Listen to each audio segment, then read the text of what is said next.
Hello students, हमने जो इससे पहले का लेक्चर लिया है NLM 1 जो हमारा लेक्चर पहला था, उसमें हमने नॉर्मल रिएक्शन टेंशन और FBDs पे थोड़ा सा डिस्कशन किया था और हमने इक्विलिब्रियम पे जो है कुछ न्यूमेरिकल्स किए थे। आज मैं इक्विलिब्रियम पे कुछ और न्यूमेरिकल्स लेके आया हूं।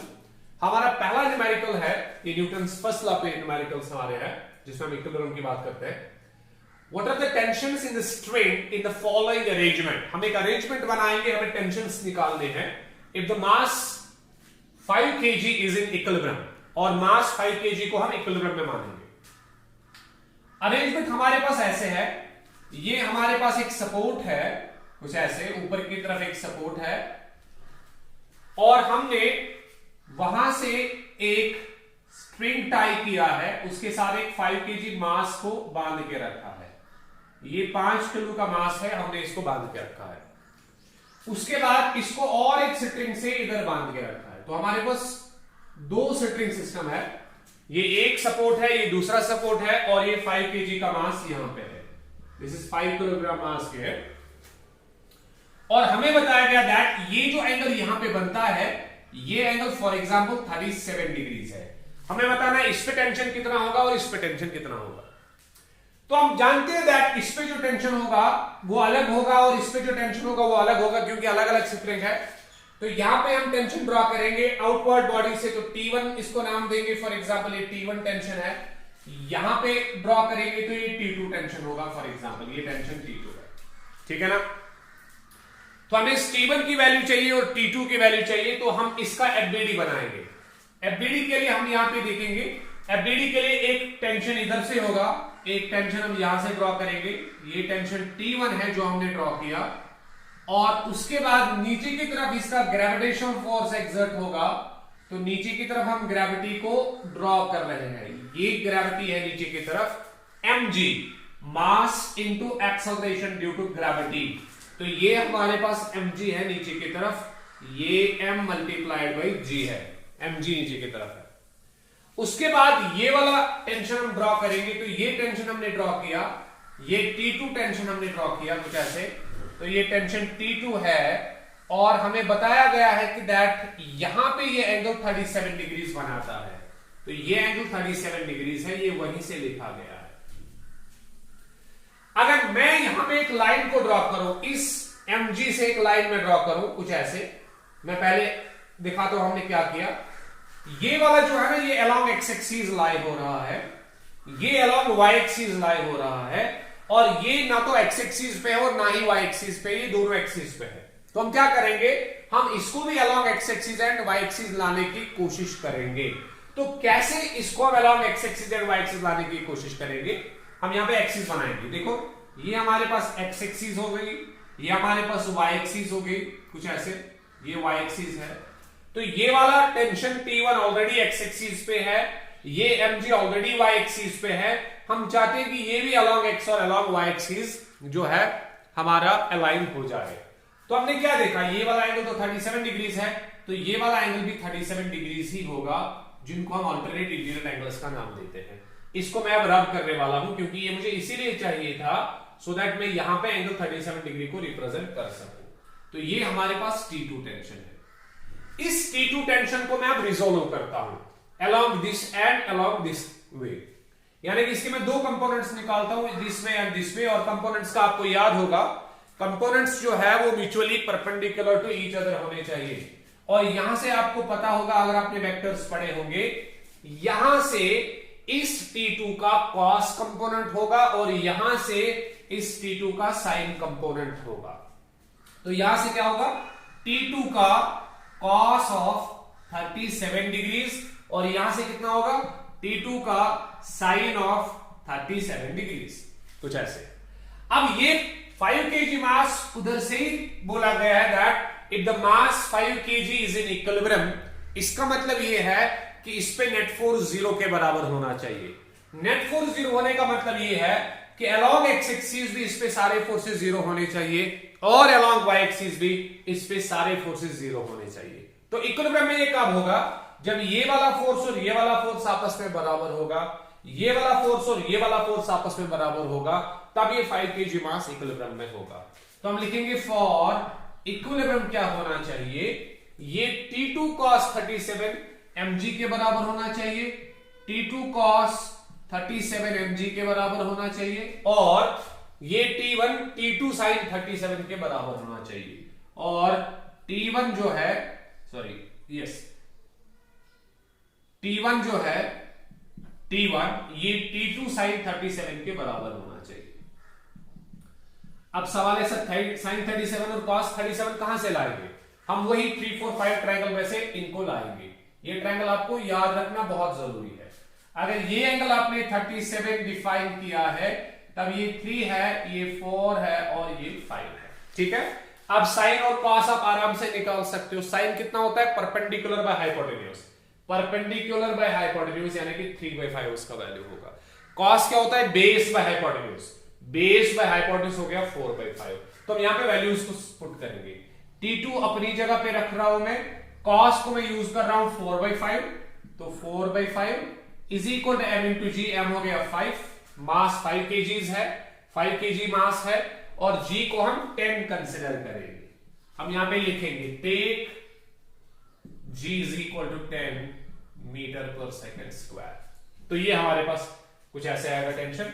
सो T2 अगर हम निकालने की कोशिश करेंगे तो 10 5 50 आ जाएगा, 50, ये 5 मल्टीप्लाई हो जाएगा और ये 4 डिवाइड हो जाएगा, कुछ ऐसे, ठीक है ना। या अगर आप ऐसे नहीं करना चाहते तो आप ऐसे कर सकते हो, ये 2 5 10 हो जाएगा, ये 2 2 4 हो जाएगा, ठीक है ना। तो ये बन जाएगा T2 is equal to 5 5 25, 25 multiplied by 5 is 125, so 125 divided by 2 T2 का वैल्यू होगा। तो T2 का वैल्यू इधर सब्स्टिट्यूट करो तो T1 मिलेगा। देखो T2 का वैल्यू यहां सब्स्टिट्यूट करेंगे तो T1 मिलेगा। तो T1 किसके बराबर मिलेगा, T1 is equal to, T2 के वैल्यू कितनी है बेटा, 125/2, this is 125/2 multiplied by sin 37 perpendicular by hypotenuse 3/5, सो 3/5।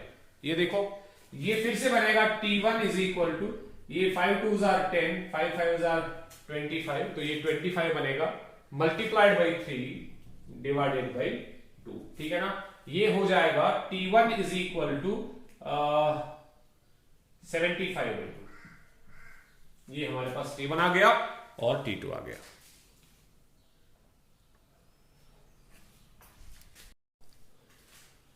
तो सेकेंड क्वेश्चन जो इक्विलिब्रियम का है वो है what are the tensions on the string if 10 kg mass is in equilibrium. अब हमारे पास 10 kg मास फिर से है, लेकिन अरेंजमेंट थोड़ा चेंज किया हमने अरेंजमेंट ऐसे बनाया, हमने एक सपोर्ट लिया है, उसके बाद इसी सपोर्ट के साथ हमने 2 स्प्रिंग्स को ज्वाइन किया है, कुछ ऐसे। ये हमने स्प्रिंग्स को ज्वाइन किया है और यहां पे हमने एक मास 10 kg का हैंग किया है। ये हमारे पास 10 kg मास है जिसको हमने हैंग किया है, ठीक है। और ये गिवन है that this angle and this angle both are 45 degree. Suppose ये 45 है और ये भी 45 डिग्री एंगल बनाता है। सपोज ये दोनों 45 डिग्री एंगल बनाते हैं, ये 45 बनाता है और ये 45 बनाता है, ठीक है। हमें बताना है कि दैट इस स्ट्रिंग पे और इस स्ट्रिंग पे टेंशन कितना होगा। तो हम टेंशन को ड्रॉ करेंगे, तो इस स्ट्रिंग पे टेंशन T1 इधर होगा और इस स्ट्रिंग पे टेंशन T2 इधर होगा, कुछ ऐसे, ठीक। और इस पे ग्रेविटेशनल फोर्स नीचे की तरफ होगा, तो ये mg इसका ग्रेविटेशनल फोर्स होगा। तो हम क्या करेंगे, हम इसका एफबीडी बनाएंगे। तो हमने एफबीडी इसका ऐसे बनाया, हमने कहा कि ये हमारे पास, चलो इधर बनाते हैं, ये हमारे पास बॉडी है 10 kg की। अब इस पे तो mg का इधर लग रहा है, ये mg इस पे इधर लग रहा है, ठीक है ना। फिर अगर हम प्रॉपर्ली देखें तो ये mg अलोंग y एक्सिस लग रहा है, देखो ये अलोंग y एक्सिस लगेगा।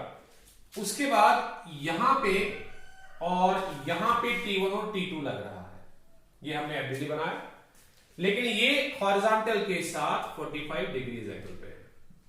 ये देखो ये सेम कॉन्सेप्ट हमने इधर बनाया है, ये 45 है और ये भी 45 डिग्री ही है, ठीक है ना। और ये हमने टेंशन T1 रखा है और इसको हमने टेंशन T2 नाम दिया है। ये दोनों टेंशंस है, T1 एंड T2 हमें निकालने हैं।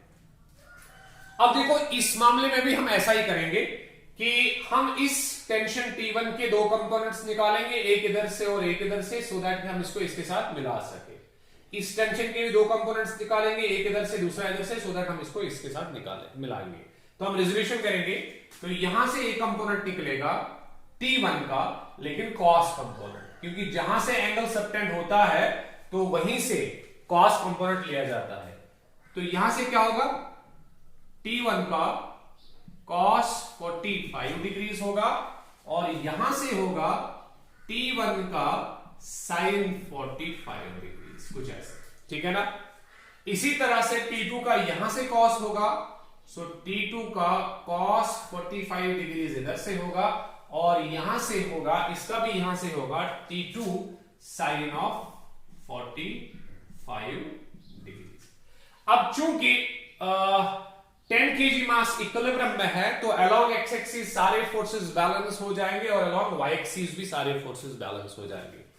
तो हम लिखेंगे फॉर इक्विलिब्रियम, इक्विलिब्रियम के लिए क्या पॉसिबिलिटी है, इक्विलिब्रियम के लिए पॉसिबिलिटी ये है कि ये वाला और ये वाला आपस में बराबर होना चाहिए, मतलब T1 cos 45 जो है वो T2 cos 45 के बराबर होना चाहिए। T1 cos 45 T2 cos 45 के बराबर होना चाहिए। अब ये cos 45 और cos 45 कैंसिल हो गया, तो T1 जो है ये T2 के बराबर होना चाहिए। तो इसका मतलब जो है हमें सिर्फ एक निकालना है, दूसरा ऑटोमेटिकली निकल जाएगा। तो इसमें से निकालेंगे। अब देखो इस एक्सिस पे दो टेंशंस का कंपोनेंट है, एक तो T1 sin 45 है और T2 sin 45 है कि नहीं, लेकिन ये दोनों सेम डायरेक्शन में है, तो ये दोनों ऐड हो जाएंगे। तो मतलब यहां का टोटल फोर्स और यहां का टोटल फोर्स इक्वल होना चाहिए, मतलब mg जो है वो किसके बराबर होना चाहिए, T1 sin 45 plus T2 sin 45। तो हम लिखेंगे mg must be equal T1 sin of 45 plus T2 sin of 45, ठीक है ना। तो मिलेगा क्या, m हम लेंगे 10 और g भी लेंगे 10, बिकॉज हमने लिखा है take g is equal to 10।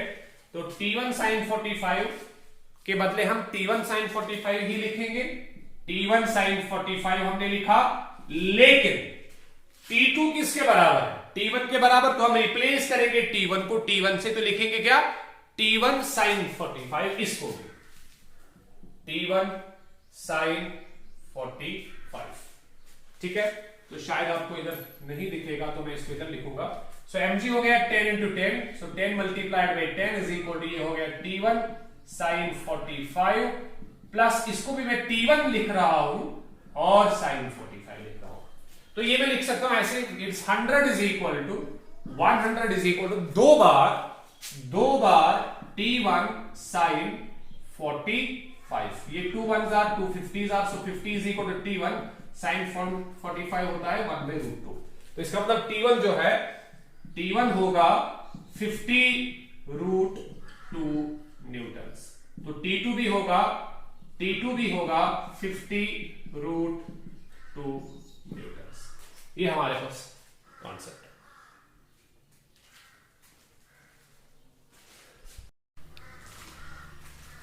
Next structure हमारा ये है, दिया क्या है, calculate the tension in the string. एक तो स्ट्रिंग में आपको टेंशन कैलकुलेट करना है, and normal reaction on mass m, ये मास m पे नॉर्मल रिएक्शन कैलकुलेट करनी है। ये मास m है, ये आपको अंडरस्टूड होगा, ये मास m है, इस पे नॉर्मल रिएक्शन कैलकुलेट करनी है। If it is assumed to be in equilibrium, अगर ये इक्विलिब्रियम में है, तो देखो मास कैसे अटैच्ड है, मास एक स्ट्रिंग के साथ अटैच्ड है और स्ट्रिंग एक सपोर्ट के साथ अटैच्ड है। ये एक वेज पे रखा गया है और वेज थीटा डिग्री एंगल पे है, ठीक, ये आप देख पाओगे। तो हमें टेंशन और नॉर्मल रिएक्शन कैलकुलेट करना है। हम पहले फोर्सेस को ड्रॉ करेंगे, कौन कौन से फोर्सेस पे एग्जिस्ट होंगे। तो यहां पे टेंशन होगा T away from the body, तो ये मैंने टेंशन को ड्रॉ किया। फिर mg होगा, इस पे mg होगा जो परपेंडिकुलर टू ग्राउंड होता है, यानी कि अलोंग y एक्सिस होता है। ये हमारे पास mg है, तो ये mg हमारे पास हो गया, ठीक है ना।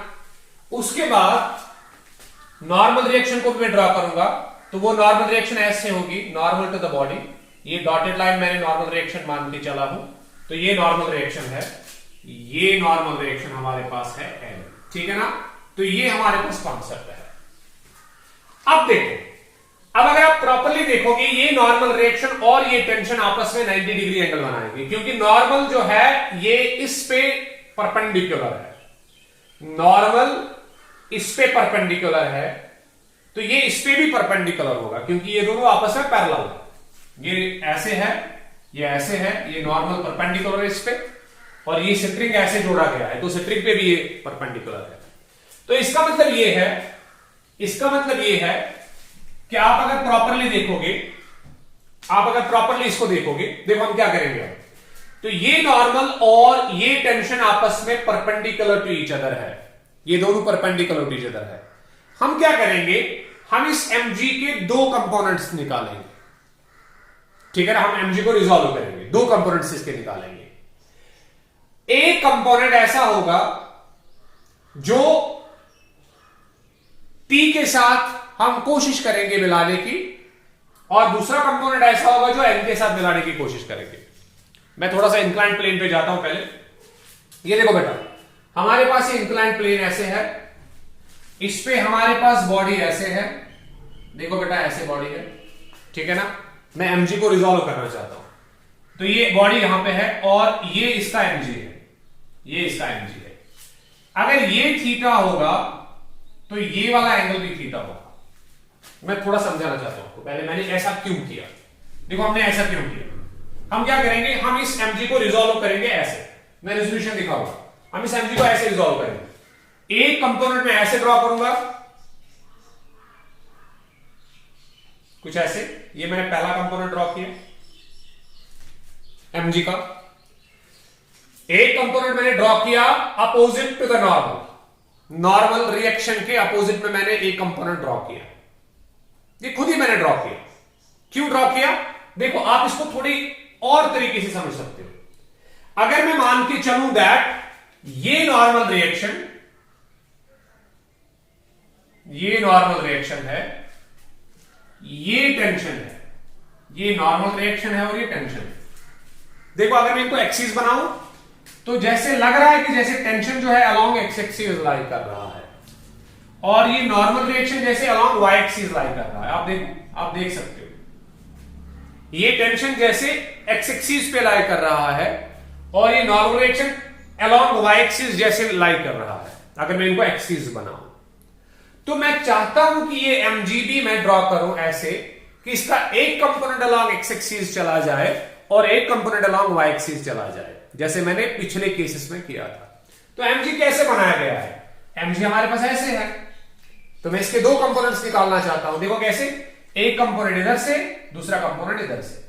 अगर आप फिर से देखना चाहो तो आप फिर से थोड़ा सा इसको समझ सकते हो। मैंने कहा कि अगर मैं ये मान के चलूं कि नॉर्मल रिएक्शन ये है और ये स्प्रिंग है, क्योंकि ये दोनों परपेंडिकुलर टू ईच अदर है, नॉर्मल रिएक्शन और स्प्रिंग,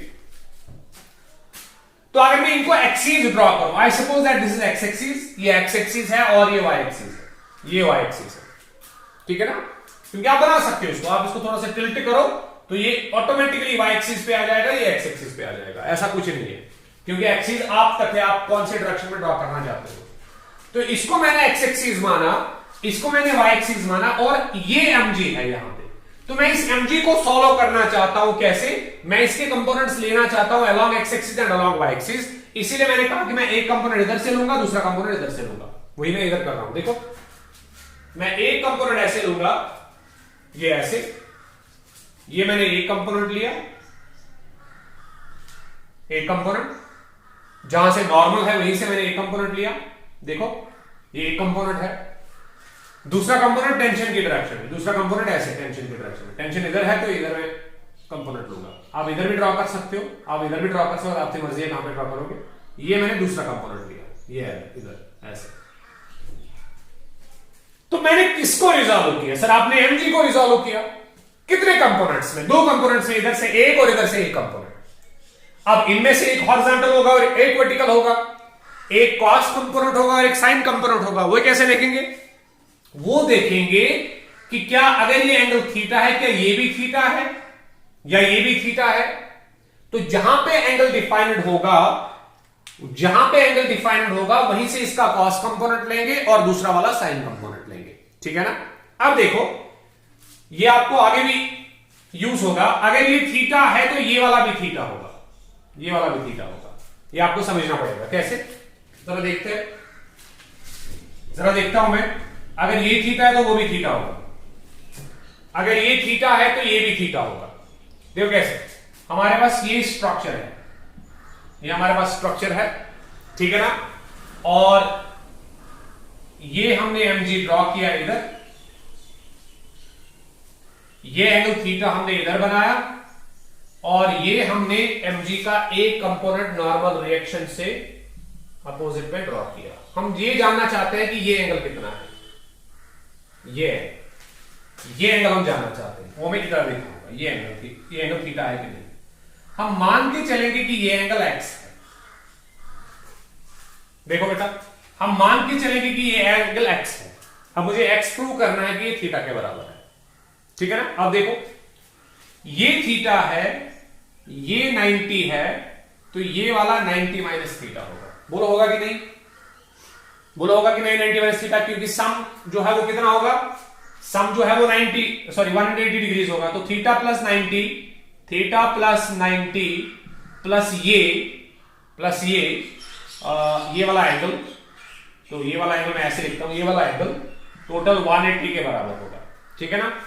ये प्लस ये टोटल 180 के बराबर होगा। तो हमें ये निकालना है, तो ये किसके बराबर आएगा, 180 माइनस 90 माइनस थीटा, तो ये आएगा 180 माइनस 90 हो गया 90 और माइनस थीटा, तो ये 90 माइनस थीटा होगा ऑब्वियसली, ठीक है ना। तो this plus this is equal to 180 degree, तो ये हमें 90 माइनस थीटा मिलेगा। तो ये वाला जब आप 90 माइनस थीटा लेते हो, अब देखो बेटा, ये वाला एंगल आपके पास 90 माइनस थीटा है, ये वाला एंगल 90 माइनस थीटा। अब इसको जरा देखो, ये और ये आपस में 90 डिग्री एंगल बनाते हैं। देखो, ये और ये आपस में 90 डिग्री एंगल बनाते हैं, क्योंकि ये नॉर्मल 90 इसके साथ बनाता है, ये भी इसके साथ 90 ही बनाएगा नीचे की तरफ। ये ऊपर की तरफ नॉर्मल 90 बनाता है, तो ये नॉर्मल के अगेंस्ट एक लाइन ड्रॉ की गई है। अगर ये 90 बनाता है तो ये भी 90 बनाएगा। इसका मतलब ये टोटल एंगल 90 के बराबर होगा। कौन सा टोटल एंगल, ये टोटल एंगल। इधर देखो, ये और ये, इसमें दो एंगल आएंगे, इसमें दो एंगल्स आते हैं, जहां जहां से मैं मार्कर ले लूं, इसमें दो एंगल्स आते हैं। एक तो ये आएगा और दूसरा ये आएगा। पहले हमारे पास क्या था, थीटा 90, ये कितना 90 माइनस थीटा। तो इसको मैं रब करता हूं, इसको रब करता हूं, तो इधर दो एंगल रहेंगे। कौन कौन, ये वाला और ये वाला। तो ये वाला और ये वाला टोटल कितना होगा 90। ये कितना है बेटा 90 माइनस थीटा, ये वाला है। ये कितना है x, टोटल कितना होगा 90, ठीक है ना। तो इसको यहां पे सॉल्व करते हैं। 90 ये इधर जाएगा, माइनस 90 बनेगा, माइनस थीटा उधर जाएगा तो प्लस थीटा बनेगा। ये 90 और 90 कैंसिल हो गया, तो x is equal to theta, तो ये वाला थीटा होगा। मतलब ये x, अगर ये थीटा है तो ये भी थीटा होगा। अगर ये फाई है तो ये भी 5 होगा। अगर ये 45 है तो ये भी 45 होगा, ठीक है ना। इसलिए हम इसको मान के चलेंगे that this is also theta, ये थीटा है। तो अगर ये थीटा आपको मिला, तब आप आराम से आप कॉस और साइन कंपोनेंट निकाल सकते हैं। तब ये वाला तो कॉस कंपोनेंट होगा, किसका, मगर जिसका रेजोल्यूशन हुआ है। रेजोल्यूशन किसका हुआ, mg का। तो ये mg का क्या होगा, कॉस थीटा, और ये वाला क्या होगा, mg का साइन थीटा, ठीक है ना, कुछ ऐसे। अब देखो, अब ये टेंशन, अब ये इक्विलिब्रियम में है, ये इक्विलिब्रियम में है। If it is assumed to be in equilibrium, तो इसमें नेट फोर्स 0 के बराबर होना चाहिए। तो ये T और ये आपस में बैलेंस होना चाहिए, ये N और ये mg cos थीटा आपस में बैलेंस होना चाहिए, क्योंकि ये खत्म हो गया, कौन, mg। इसके बदले कौन कौन आया, mg cos थीटा और शाबाश mg sin थीटा। तो हमारे पास क्या मिलेगा, T must be balanced by mg sin theta. T को mg sin थीटा बैलेंस करेगा, T must be balanced by mg sin theta, and N must be balanced by mg cos theta, and N must be balanced by mg cos of theta, ठीक है ना। अब m हमें पता है, g हमें पता है, तो हमें आंसर मिलेगा इंप्लाइज कुछ ऐसे, t is equal to mg sin theta n is equal to M G cos theta. तो t टेंशन मिलेगा हमें m है g हमने 10 लिया और साइन थीटा बस एक सिंपल सा, मुझे लगता है कि जरूरत नहीं है कैलकुलेट करने की। यहां से टेंशन मिलेगा, अगर आपको m की वैल्यू पता होगी, थीटा की वैल्यू पता होगी, g की वैल्यू आपको ऑलरेडी पता है, n की वैल्यू पता होगी, सॉरी m की वैल्यू पता होगी, g की वैल्यू पता होगी, तो आपको थीटा की वैल्यू पता होगी, तो आपको n मिलेगा। तो दोनों चीजें आपको मिलेगी, आपको नॉर्मल रिएक्शन भी मिलेगा और आपको क्या मिलेगा, आपको टेंशन इन द स्ट्रिंग भी मिलेगा। दोनों चीजें मिलने वाली है। अगर आपको ये मिलता है, थीटा मिलता है, तो आपको दोनों चीजें मिलने वाली है। m आपको पता होगा 10 किलो का मास है तो 10 होगा, g हमने 10 लिया, थीटा आपको पता होगा तो टेंशन मिलेगा, ठीक है ना, और नॉर्मल रिएक्शन भी मिलेगा, दोनों चीजें मिलेगी। अब और एक कॉन्सेप्ट हम लेते हैं, हमें फिर से बताया गया कुछ ऐसा, अब एक और स्ट्रक्चर बनाया गया, स्ट्रक्चर ऐसे,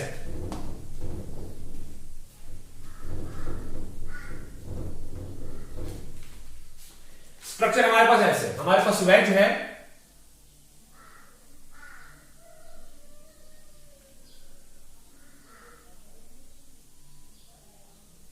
ये हमारे पास वेज है और इस वेज पे हमने एक मास को रखा है, ये हमने इस मास को रखा है, ठीक है ना, और इसको हमने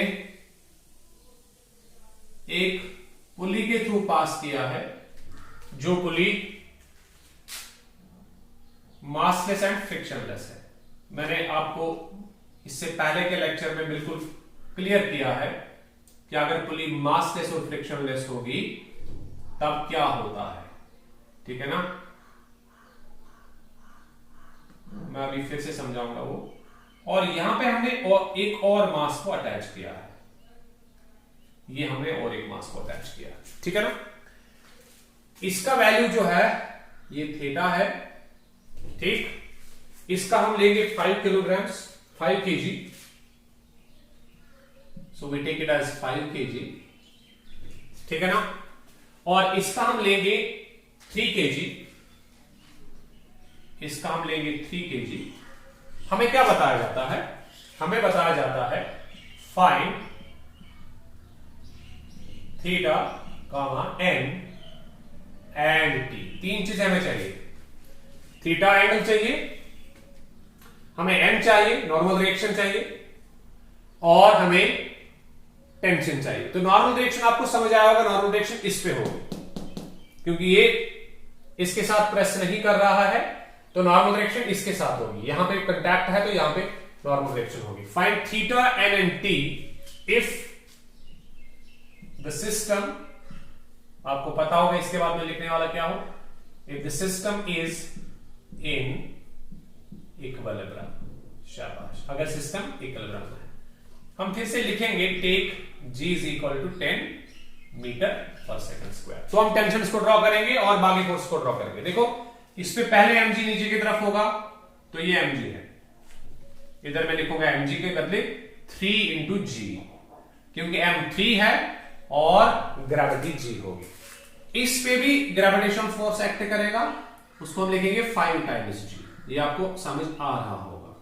फिर यहां पे टेंशन होगा ऊपर की तरफ, इसको हम t लिखेंगे, यहां पे भी टेंशन होगा इधर, इसको भी हम t लिखेंगे। सर सेटिंग तो अलग अलग है, नहीं, क्योंकि मासलेस पुली है, तो मैंने बताया जब भी मासलेस पुली होगी, फ्रिक्शनलेस पुली होगी, तब स्प्रिंग को एक जैसा माना जाता है, ठीक है ना, इसलिए टेंशन सेम रहेगा, टेंशन यहां पे भी t और टेंशन यहां पे भी t। इस पे हम नॉर्मल रिएक्शन को भी ड्रॉ कर सकते हैं, इस वाले पे नॉर्मल रिएक्शन भी ड्रॉ होगी। ये हमारे पास नॉर्मल रिएक्शन है जो हम ड्रॉ करने वाले हैं, ये नॉर्मल रिएक्शन m है, ये हमने नॉर्मल रिएक्शन ड्रॉ की, तो ये नॉर्मल रिएक्शन है, ठीक है ना, और ये 5 kg मास है, इसका 5g इधर होगा। अभी हमने देखा कि अगर ये थीटा है तो हम इसका भी क्या निकाल सकते हैं, इसके कंपोनेंट्स निकालेंगे। पहले इसको मैं mg को ड्रॉ करता हूं,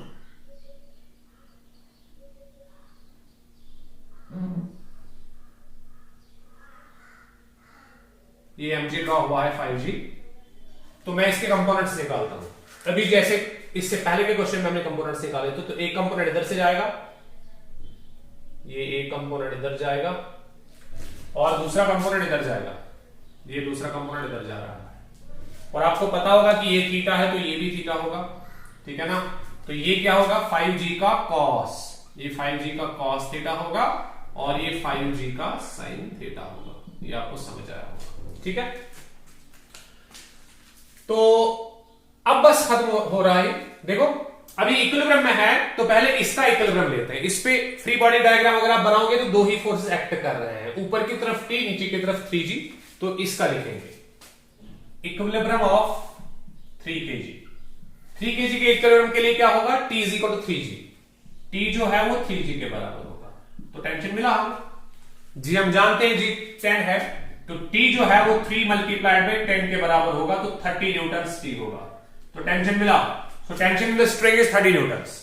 अब इस पे जाएंगे, इस पे जाएंगे, ये इसके साथ बैलेंस होगा और ये इसके साथ बैलेंस होगा। देखो ये टेंशन 5g साइन थीटा के साथ बैलेंस होगा फॉर 5 kg मास। 5 kg मास के लिए हमारे पास दो रिलेशन मिलेगी, एक T जो है वो बैलेंस करेगा 5g साइन थीटा को, 5g साइन थीटा को, और M जो है N बैलेंस करेगा किसको, 5g cos थीटा को। बस खत्म बात।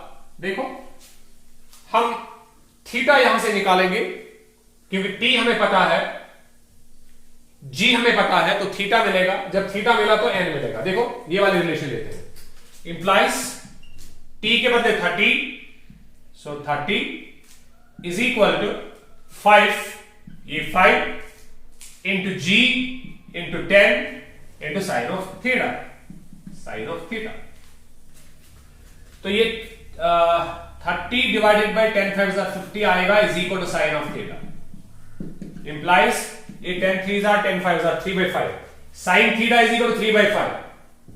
3/5 आप लोगों को पता है, ट्रायंगल बनाएंगे, ट्रायंगल ये है 3 4 5 का, 3 4 5 वाला ट्रायंगल ये है, तो ये हमें पता है 3/5 अगर होगा ये 37 डिग्रीज है। देखो साइन निकालो 3/5, परपेंडिकुलर बाय हाइपोटेन्यूज साइन होता है, तो 3/5 जब होगा वैल्यू तो हमारे पास 37 डिग्रीज एंगल आएगा। तो ये थीटा सिंपली सीधे हम लिखेंगे theta is equal to 37 degrees. उठा के इधर दे देंगे, therefore normal reaction, therefore N normal reaction किसके बराबर होगा, 5 into G into cos 37, cos 37। तो n होगा 10 5 50 multiplied by cos 37 base by hypotenuse, base by hypotenuse 4/5, 4/5, 5 1s are 5, 10s are 10, 4s are 50, so sorry 10 4s are 40 Newton normal reaction होगा और 37 degrees angle होगा और 30 Newton इसका tension होगा। ठीक है।